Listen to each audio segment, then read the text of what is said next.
বাসাতেই যারা ক্রিম বান কিংবা বার্গার বান বানাতে গিয়ে খুব বেশি ঝামেলায় পড়েন, যাদের বানগুলো একদমই পারফেক্ট হয় না, আজকে তাদের জন্য সহজ রেসিপিতে সবগুলো টিপস শেয়ার করে খুব ভালো করে ফ্রাইড বান করে দেখাবো। আর হ্যাঁ, আমার করা এই বন রুটির মধ্যে একদমই কোনো তেল প্রবেশ করবে না। যারা এখনও আমার চ্যানেলটিকে সাবস্ক্রাইব করেনি, প্লিজ সাবস্ক্রাইব করুন আর পেজটিকে ফলো করে দিন। এবার চলুন আমরা শুরু করি।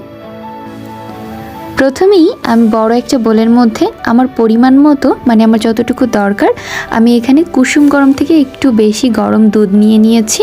আর দুধের মধ্যে এখন আমি ইস্ট দিয়ে দিচ্ছি প্রায় 1.5 টেবিল চামচের মতো।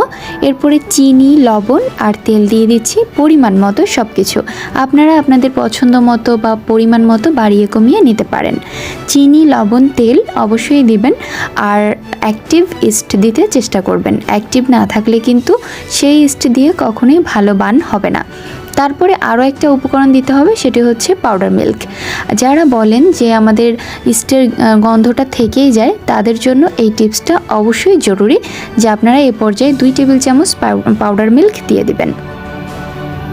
এবার একটু সব কিছু মিশিয়ে নিচ্ছি আর মেশানোর পরেই এখন এখানে ময়দা অ্যাড করে দিচ্ছি। স্ক্রিনে দেখিয়ে বুঝতে পারছেন যে আমি আমার মানে সুবিধা মতো মেশাচ্ছি বা আমি আমার পরিমাণ মতো হচ্ছে সব উপকরণগুলো দিচ্ছি। এবার আমি অল্প অল্প করে ময়দা দিয়ে দিয়ে সব কিছু ভালো করে মাখিয়ে মিশিয়ে নিব আর খুব ভালো স্টিকি একটা ডো বানিয়ে নিব। খুব ভালো স্টিকি একটা ডো বানাতে হবে, খুব বেশি শুকনো শুকনো করা যাবে না কিন্তু। এ পর্যায়ে আমি আবারও বলছি, যারা এখন আমার চ্যানেলটিকে সাবস্ক্রাইব করেননি, প্লিজ সাবস্ক্রাইব করে দিন। আর যারা ফেসবুকে দেখছেন অবশ্যই পেজটিকে ফলো করে দিন। আর হ্যাঁ, আমি আবারও বলছি, এর মধ্যে আমরা তেল, চিনি, লবণ, ইস্ট আর হচ্ছে পাউডার মিল্ক অ্যাড করেছি। এটাকে মাখা হয়ে গেলে অবশ্যই এটাকে 1 থেকে 1.5 ঘন্টার জন্য রেস্ট রেখে দিব ঢেকে। একটু গরম জায়গায় রাখার চেষ্টা করবেন। 1 থেকে 1.5 ঘন্টা পর আমি এটাকে নিয়ে হাতে ভালো করে একটু তেল মেখে এটাকে ভালো করে মথে নিচ্ছি, যাতে করে এর মধ্যে যে বাতাসটা ক্রিয়েট হয়েছিল সেটা বের হয়ে যায়। আর এরপরে একটা বোর্ডের উপরে একটু তেল ব্রাশ করে এরপরে হচ্ছে সেখানে এই ডোটাকে দিয়ে দিব। ডোটা কিন্তু একদমই সেট হয়ে গিয়েছে, দেখতে পাচ্ছেন। তো এবার ডোটাকে আমরা কেটে কেটে বন রুটির শেপ দিয়ে নিব। তার আগে একটা বোর্ডের উপরে নিয়ে নিচ্ছি। আগে থেকে তেল ব্রাশ করে রেখেছিলাম। এখন একটা স্ক্রাবার দিয়ে আমি খুব ভালো করে এটাকে একটু কেটে নিচ্ছি।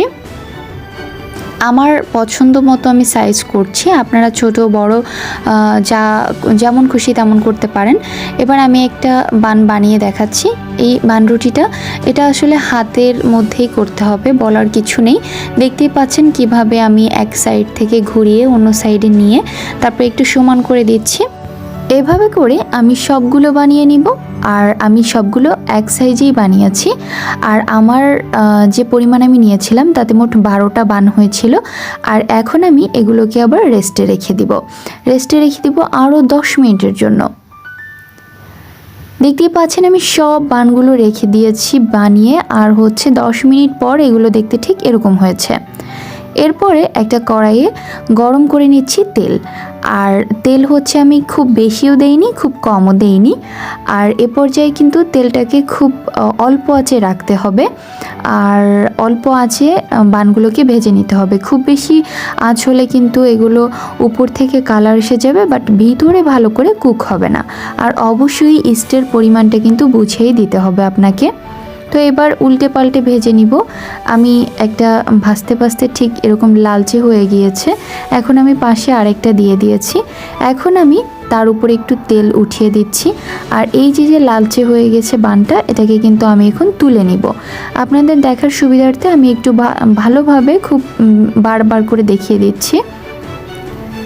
আসলে বান বানানো অনেকই সহজ, কিন্তু দেখা যায় চুলাতে বেক করতে গেলে খুব ভালো করে হয় না, এটা আমি নিজেও দেখেছি। এজন্য আমি চিন্তা করলাম যে এভাবে যদি আমরা ফ্রাইড করে খাই, মানে তেলে ভেজে খাই, তাহলে হয়তো বা খুব বেশি ভালো হবে, ঝামেলা মুক্ত আর কি। এভাবে করে সবগুলো ভেজে নিয়েছি। এখন একটু পরিবেশন করে দেখিয়ে দিচ্ছি। যে এগুলো দেখতে ঠিক কেমন হয়েছে। আসলে এগুলো অনেক বেশি গরম ছিল, তাই আমি ধরতেও পারছিলাম না। দেখতেই পাচ্ছেন কত সুন্দর ছিল। আর হ্যাঁ, আজকের রেসিপিটা এখানেই শেষ করব, কথা হবে আগামী কোনো অন্য রেসিপিতে। আর একটা বান একটু কেটে দেখিয়ে দিব। আজকের মতো এখানেই শেষ করছি, কথা হবে আগামী কোনো এপিসোডে আগামী কোনো রেসিপির সাথে। আর হ্যাঁ, নিত্য নতুন সব ধরনের রেসিপি পেতে আর অল্প মানে শর্টকাট কোনো রেসিপি পেতে অবশ্যই আমার চ্যানেলটিকে সাবস্ক্রাইব করে রাখবেন। আর হ্যাঁ, বানের ভিতরটা কিন্তু দেখতে পাচ্ছেন কত সুন্দর হয়েছে। খুব বেশি গরম থাকায় আমি কিন্তু খুব ইজিলি ধরতে পারছিলাম না। তো আজকে এখানেই রাখছি, বাই বাই।